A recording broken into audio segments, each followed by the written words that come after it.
Hi అండి, నేను ఈరోజు మార్నింగ్ బ్రేక్ఫాస్ట్ వచ్చేసి గోధుమ రవ్వ ఉప్మా అయితే ప్రిపేర్ చేసుకున్నానండి. ఆల్రెడీ గోధుమ రవ్వ ఉప్మా వీడియో తీసి పెట్టారు కదండి, మళ్ళీ ఎందుకు చూపిస్తుందా అనుకుంటున్నారా? నేను ఇంతకుముందు చేసిన గోధుమ రవ్వ ఉప్మా టేస్ట్ వేరు, ఇప్పుడు చేసిన గోధుమ రవ్వ ఉప్మా టేస్ట్ అయితే వేరే లెవెల్గా ఉంటుంది. గోధుమ రవ్వ ఉప్మానే అంత ఈజీగా తీసి పడేయకండి. ఎందుకనంటే ఈ గోధుమ రవ్వ ఉప్మా అనేది మన ఆరోగ్యానికి చాలా మంచిదండి.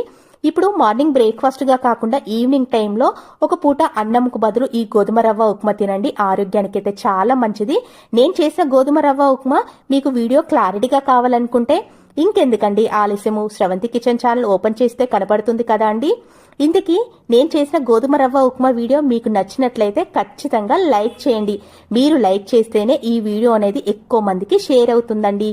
ఇంకెందుకండి ఆలస్యము, ఎవరైనా సబ్స్క్రైబ్ చేసుకునే వాళ్ళు ఉంటే ఇప్పుడే సబ్స్క్రైబ్ చేసుకోండి. లైక్ మాత్రం మర్చిపోకండి. మళ్ళీ ఒక వీడియోతో కలుస్తాను.